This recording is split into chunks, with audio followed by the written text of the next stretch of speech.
welcome back. Round 7, game 2. On the left we have Rigby playing his Auras deck. He's 1-0 up against Poole,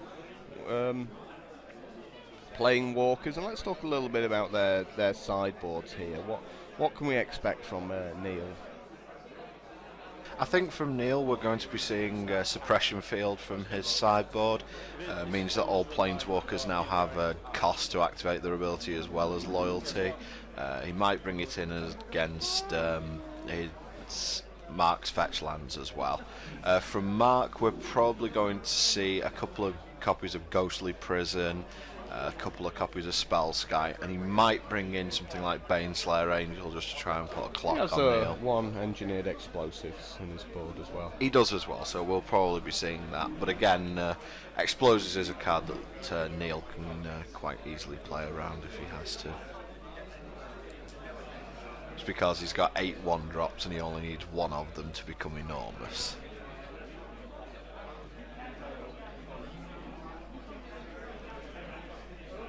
And there's Spellskite from Mark. So we'll see whether Neil's got the removal spell handy for it. He just makes Core Spirit Dancer, which is... what does that card do, says Mark Poole. We've got a reader. For those of you who don't know what Core Spirit Dancer does, whenever Neil plays an aura spell, he draws a card, and for every aura that enchants Core Spirit Dancer, it gets +2/+2, so it can become an enormous creature very quickly. So the Spellskite turns all of Neil's auras into shocks now. Yeah, pretty much. But Neil is playing Path to Exile, and there in fact is Path to Exile, so... He's going to accelerate Mark a bit, but he's also going to turn on his deck full of enchantments at this point as well.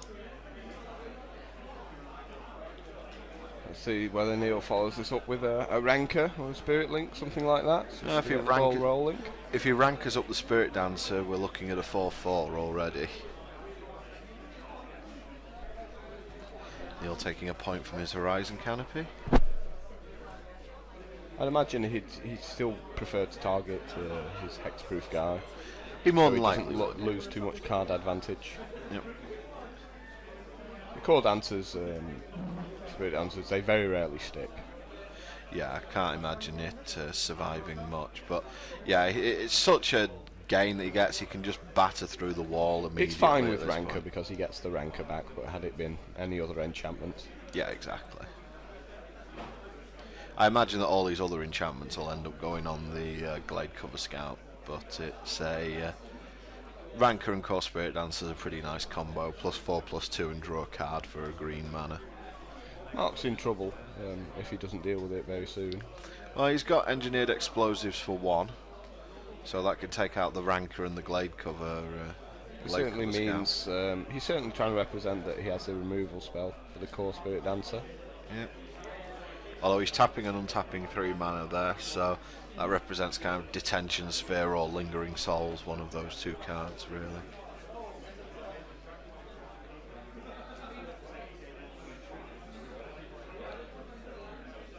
And the problem is that Engineered Explosive is pretty much his best card, and at the moment it's going to be a 1/1.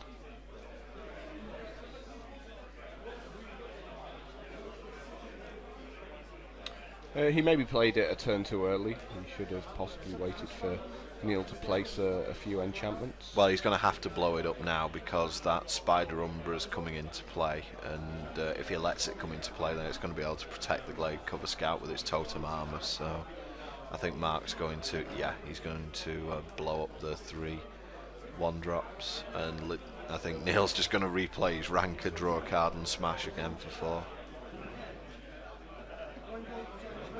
Yep, draw a card. Neil does seem to have drawn quite a lot of land in that hand of his at the moment. So. Well, he's still got a full grip, which is what he's going to be happiest about. Yep. Another Rancor would be pretty ridiculous. Oh boy.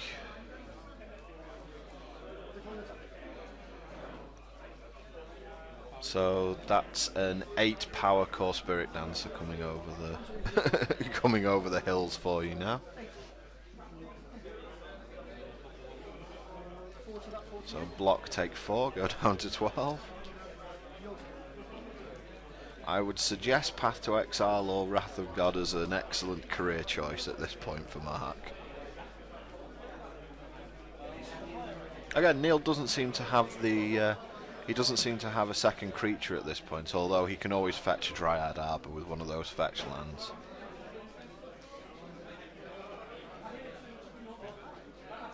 Yep, Supreme Verdict there from Mark. Neil picks up his Rancor again. I think any blue player throughout history will tell you how much they hate facing down Rancor. The green-white aura deck as a whole is just an extension of that philosophy of every creature I play is going to be a threat, so you have to deal with each and every creature I make. So here we go again. Yep. Neil finds a creature, sticks a Rancor on it. I mean, at least he's not drawing cards from it, right? That's got to be something. Oh, Neil, you couldn't find 4 Urza's Legacy Rancors. You've been playing for that long. Come on.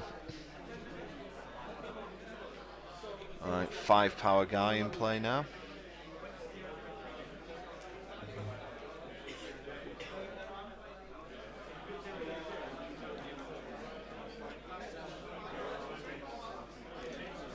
So in Mark's situation here, any of his planeswalkers really would at least be helpful. I think that Gideon's the one that he's more than likely looking for above anything else. But the fact that Neil can kill Gideon in one swing is just such a pain for Mark to deal with. He does have Celestial Colonnade now up as a potential blocker.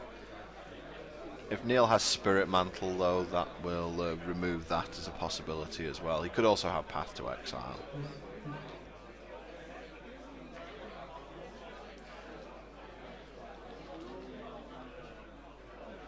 Four mana and Elspeth. She's going to create a soldier, but I'm pretty sure that both Elspeth and that soldier will be leaving the battlefield next turn. Unless Neil gets a really nuts draw now and can just kill Mark this turn. Yeah. That's Ghostly Prison from Mark, so Neil now has to pay 2 for each creature attacking, but... it certainly buys him a turn in that respect. He may, but Ghostly Prison's not exactly the most efficient card against a deck which only wants to attack with 1 creature anyway. Stops Neil from being able to dump his guts on the table this turn though. Yeah, I think the best Neil can do at this point is like double Ethereal Armor on his guy. I mean, Coronet would also be a back-breaking at this point.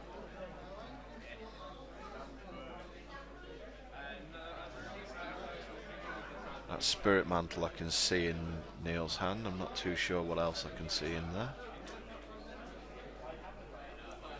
So both of these guys are 5 and 1 at the moment? Yeah, they're effectively playing for top 8 at this point. We're assuming they're going to ID the next round? Yeah. As they have a pretty good count back. Yeah. Unfortunately, someone appears to have taken the time to give our camera a good kicking at that point. Yep. Well, that's Magic players for you. When there's 150 of them in the room, they tend to not look when they're moving about the place. Most people tend to move with their elbows first. I don't know, maybe it's the power of Neil's Spirit Mantle being played there that shook the table. And Neil's going, because of the Spirit Mantle, Neil's going directly after Mark's life total here and just putting him on dead. Mark can actually put Neil to 1 this turn, but can't kill him.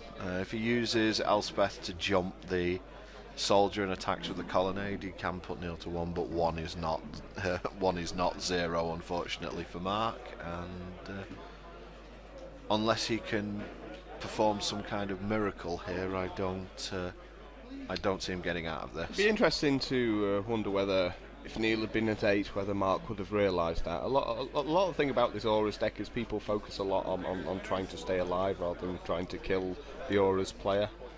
But that ends the game anyway, and Neil moves to 2-0 and probably IDing into top 8.